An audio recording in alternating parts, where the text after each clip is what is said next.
Welcome to the VarsityKansas.com Big Show. I am Joanna, Chadwick of the Wichita Eagle and VarsityKansas.com, and we are taping here at KSN.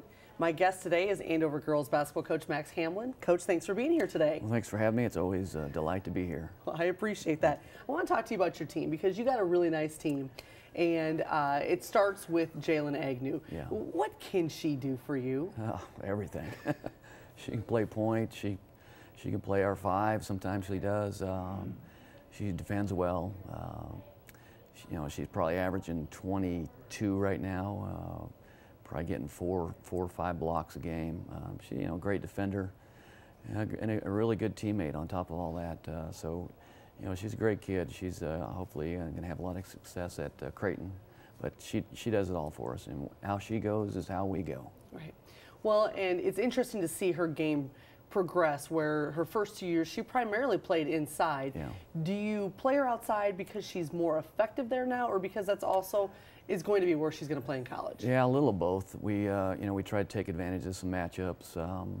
She was inside a little bit against Central. They played a lot of zone against us, and she was outside quite a bit. When Lexi and Haley are together, she's on the outside. So we try to mix it up a little bit with her, depending on on matchups and who we're playing and what defense they're trying to do to play us, and kind of let her roam a little bit, let her create, just because she's just a great player, and we try not to limit what she can do. Let's talk a little bit more about the rest of the team too. Yeah. I mean, you've got a pretty good balance. Yes. Inside, you've got Haley Meisch and Lexi Tilson, Yes. and then on your perimeter, you got some really good guards. Yeah, we have a really solid team. We're 7 deep right now. We're trying to develop a couple more to potentially give us a little break, because our starters are getting 27, 28, 29 minutes a game, which that's a lot. So our guards are really quick. Central kind of limited us a little bit on that on Friday with with that zone they played us, but they're hard to stop. They get the gaps, and when they make the right decisions and when to do that, when not to do that, pretty tough to stop. And Riley Messina is doing a great job at the point guard for us. She's a little spark plug. She's actually like second on our team in rebounding at 5'5" or whatever. That's crazy. Yeah, she's a scrapper. She's playing well. Lexi's doing a great job for us as well. We have a solid 5 that starting wise, and then we have Chris Apri both coming off the bench, and as well as Mia Hayes, and both are starting to pick things up and give us some time, and we definitely need that, because our starters can't play 32 minutes every night. And Caitlin Day is another one. All these girls have played multiple years for you. Yeah. Of course, Caitlin Day, she'll stick in my mind forever, because she had that game winner, the last 6.4 seconds or something? Yeah, that was an incredible night there. Yeah, she's like Riley. She goes 100 miles an hour. She's hard to stop. Making good decisions as a senior. Her and Riley both are making a lot better decisions this year on what they're doing. Unfortunately, Caitlin missed a few little bunnies Friday night, which I know she felt really bad about, but normally she makes those, and again, another player that's really tough to stop. Well, let's talk about that loss. You take your first loss, losing to, of course, the rival, Andover Central. What do you take from that loss going forward? Well, we talked about in the locker room that we just didn't play our game. We were rushing shots. Well, I didn't think we boxed out very well. They had a ton of offensive rebounds. We didn't let our game unfold. We kind of just we're hurry. I think the environment, the rivalry game, we just, as seniors, I expected us to kind of handle that okay, and we didn't handle it very well. And credit Central with a little bit of that. Their defense was pretty solid, but we're a senior-led team, and I was really disappointed in that.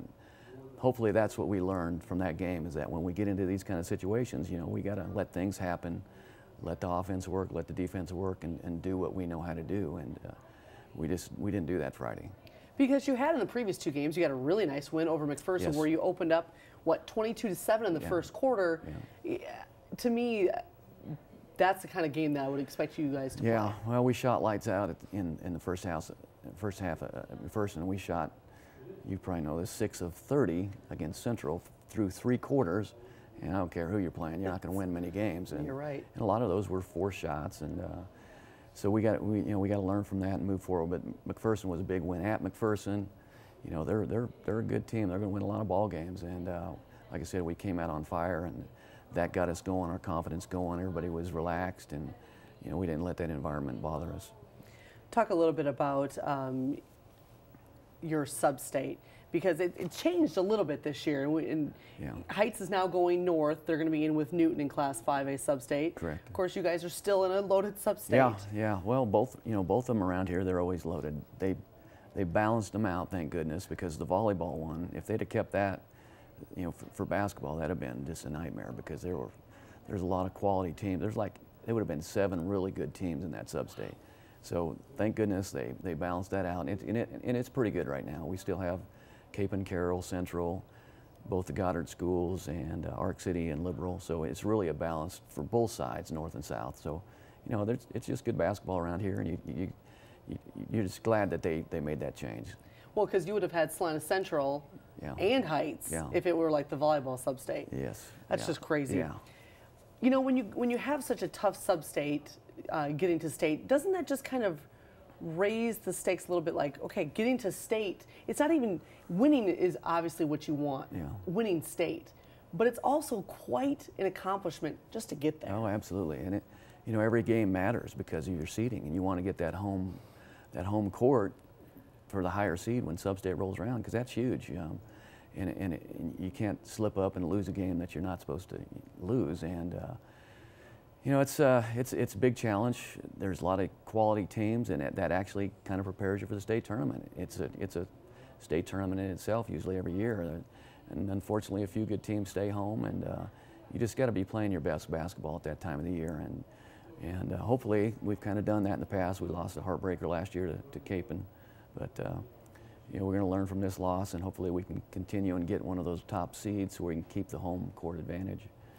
Well, and in this area, you know, we talk about the good teams. Let's talk about the good players. Yeah. I wrote a story on it before the season. Of course, there's Kieran Swenson and Daly Handy out at Mays, and then in 5A, Sam Backrod over at Capen, Jalen, and Kendra and Elliott and Erica Mattingly. Yeah. And it's not just, those are all Division I kids. Yeah. They're not the only ones, are they? They're not the only ones.